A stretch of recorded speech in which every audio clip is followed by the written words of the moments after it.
Il nous semble que cette proposition est dénuée de tout fondement, car les professionnels agricoles et industriels sont nécessairement informés sur la réglementation environnementale ou susceptibles de l'être.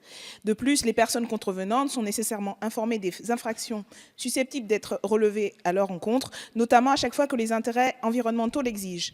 D'ailleurs, toute personne verbalisée qui est poursuivie ou fait l'objet d'une alternative aux poursuites dispose déjà d'un droit d'accès à sa demande, entier et gratuit, à la procédure d'enquête qui le concerne, afin de pouvoir se défendre, et toute personne verbalisée faisant l'objet d'un classement sans suite dispose d'un même droit d'accès sous réserve de l'autorisation du parquet.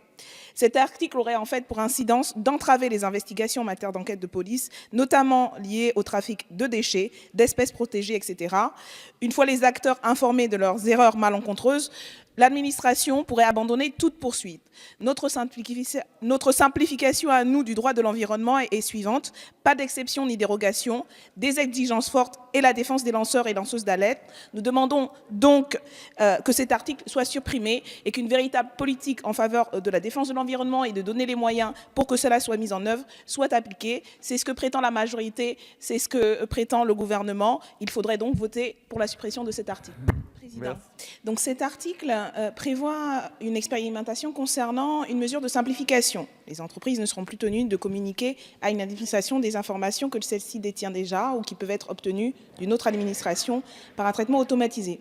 Nous pouvons nous réjouir de cette simplification pour les entreprises. Cependant, nous nous inquiétons du surplus de travail pour les administrations concernées, alors même que le gouvernement affiche en même temps un objectif de réduction drastique du nombre des fonctionnaires, 120 000 sur le quinquennat.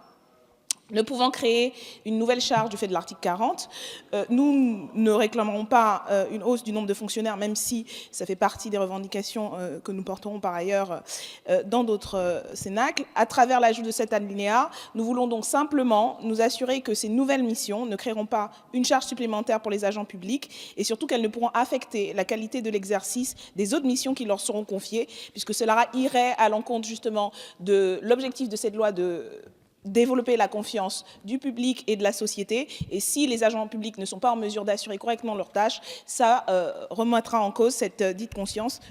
Donc je vous appelle à voter pour cet amendement. Monsieur le Président. La dématérialisation comporte, cela a été dit, de nombreux aspects positifs, c'est indéniable, mais nous pensons qu'une dématérialisation complète n'est pas souhaitable car elle risque d'exclure une partie de la population. En effet, certains de nos concitoyens et concitoyennes n'ont pas accès à Internet ou ne savent pas l'utiliser. Comme l'indique Emmaüs Connect dans son rapport de 2016, l'illettrisme au XXIe siècle se joue désormais derrière les écrans. Ainsi, 13% des Français et Françaises se disent en pénibilité numérique. Et cela touche les plus vulnérables de nos concitoyens et concitoyennes qui auraient justement pourtant besoin d'être accompagnés par notre administration. 7,6% de la population française cumule précarité sociale et numérique. Parmi les non-internautes, on trouve ainsi beaucoup de précaires, 52% n'ont aucun diplôme et 61% disposent de bas revenus. Il faut donc, selon nous, garder à l'esprit ces populations lorsque l'on prend des décisions allant dans le sens de la dématérialisation.